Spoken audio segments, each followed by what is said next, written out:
Hello नमस्कार सत श्री अकाल अस्सलाम वालेकुम। कैसे हैं जनाब? साथियों, इतने दिन से जो धरातल पर किसी असर की बात कर रहा हूं, लीजिए अभी अभी किसी ने मुझे ये लिंक भेजा, ये मुझसे मिस हो गया था। जेन अल्फा, जेन जी की बात नहीं कर रहा, जेन अल्फा की बच्चियों ने लखनऊ में दुबग्गा बाईपास रोक दिया। जो लोग लखनऊ के हैं वो समझ सकते हैं कि दुबग्गा रोड कितनी महत्वपूर्ण है और कितनी बिजी है। तो साहब, जयप्रकाश सर्वोदय बालिका विद्यालय की बच्चियां सड़क जाम कर कर धरने पर बैठ गई हैं कि यहां पर पर्याप्त मात्रा में टीचर्स नहीं हैं, पढ़ाई पे असर पड़ रहा है, पढ़ाई नहीं पूरी हो पा रही है, सिलेबस पूरा नहीं हो पा रहा है और दुबग्गा हाईवे रोककर ये बैठ गए हैं। ये बाद में जो रिपोर्ट्स बता रही हैं, 3-4 घंटे बाद आश्वासन के बाद, एडीएम के आश्वासन के बाद ये बच्चियां यहां से हटी हैं। अब ये बच्चियों को मैं दिमागी अर्बन नक्सल मरते दम तक नहीं बोलूंगा।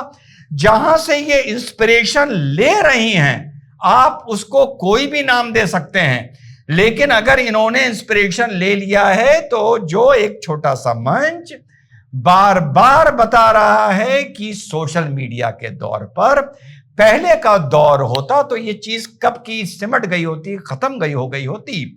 सोशल मीडिया के दौर ने कितनी गंदगियों को प्रसिद्ध कर दिया, कितनी गंदगी को स्टार बना दिया। और ये तो उस मुद्दे पर बच्चियां लड़ रही हैं जो एक अपनी शिक्षा का हक मांग रही हैं, अध्यापक मांग रही हैं। अब आप सोचिए कि आप इनको जेन जी भी नहीं बोल सकते, इनको जेन अल्फा बोलना होगा।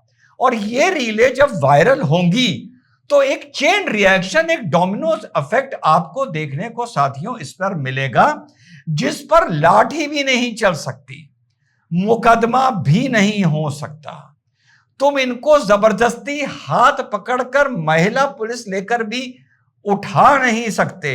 तुम्हारे पास कोई ऑप्शन नहीं होगा सिवाय इनके सामने बैठकर बेटा बेटा कर कर एंड में इनको समझा कर उठाओ, वो भी इनकी बात सुनने के बाद। और तुम अगर सोचते हो कि इनको फिर सस्पेंड कर दोगे, हटा दोगे, नंबर्स में नुकसान पहुंचा दोगे, वो भी एक चेन रिएक्शन होगा जिसमें इनके अभिभावक सामने आएंगे।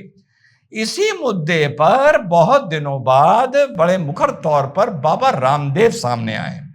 बाबा रामदेव का 3 मिनट का मैं आपको एक कंपाइलेशन नहीं, एक ही इंटरव्यू की बाइट सुनाता हूं, पहले वो देखिए। और जो ये दुबग्गा लखनऊ में हुआ है और जो बाबा रामदेव अब बोल रहे हैं, एक गरीब मंच 11 मई से वही बात बोल रहा था, बार बार बोल रहा था कि कभी कभी, जिसमें जेलेंस्की का भी एग्जाम्पल मैंने दिया था, कभी कभी खिलवाड़ बनकर रह जाती है, कभी कभी गंदगी खुद अपने आप खत्म हो जाती है। दोनों चीज़ों को कंपेयर नहीं कर रहा हूँ, बता दूं, एग्जाम्पल दे रहा हूँ।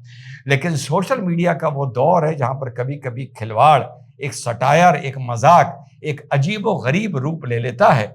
बाबा रामदेव तक इसका असर पहुंचा है और अब वो बहुत दिनों बाद निकल के आए हैं। सुनिए क्या बोल रहे हैं। देश में न हिंदू खतरे में है, न मुसलमान, न सिख, न ईसाई, न जैन, न बौद्ध, न ब्राह्मण, न क्षत्रिय, न वैश्य, न शूद्र, न दलित, न आदिवासी, वनवासी, न एससी एसटी।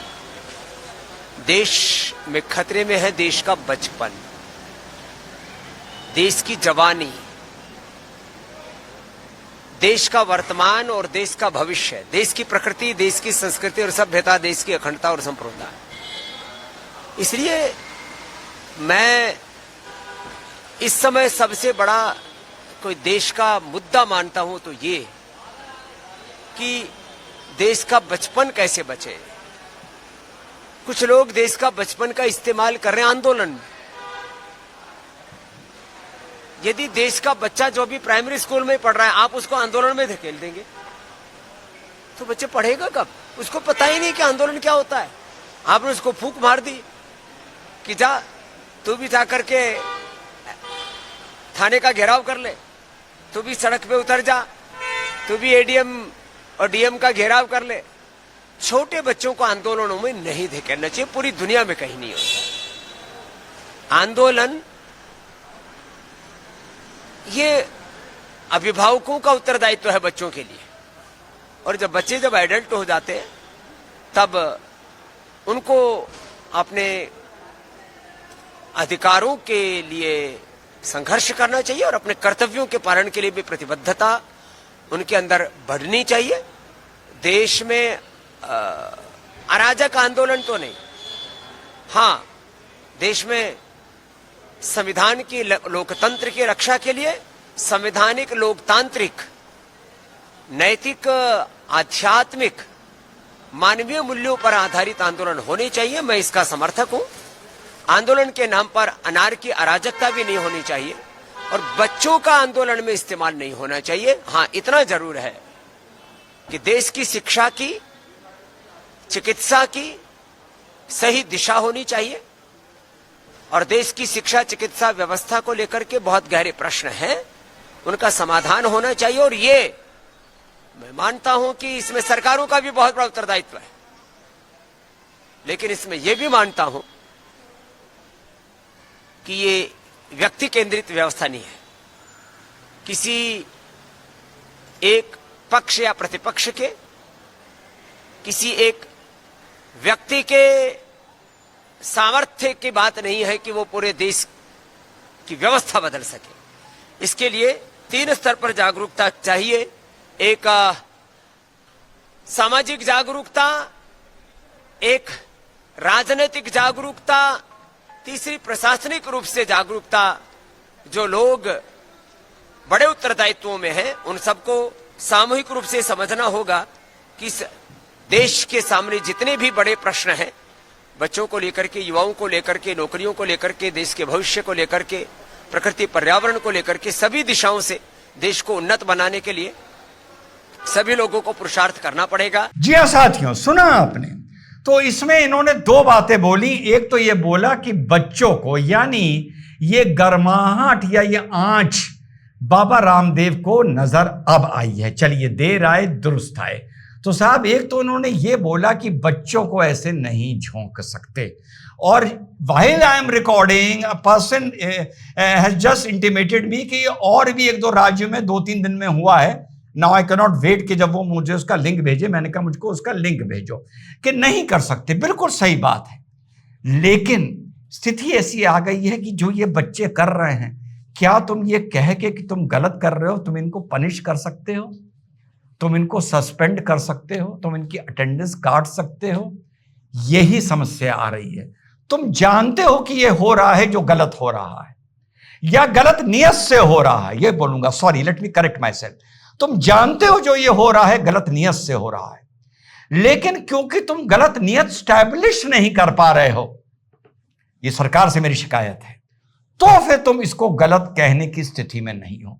और एक इन्होंने बात बोली कि ये पूरी व्यवस्था ठीक करना एक आदमी के बस की बात नहीं है। नहीं, एक आदमी के बस की बात ये है। स्टेट और पावर वो है कि ये एक आदमी के बस की बात है।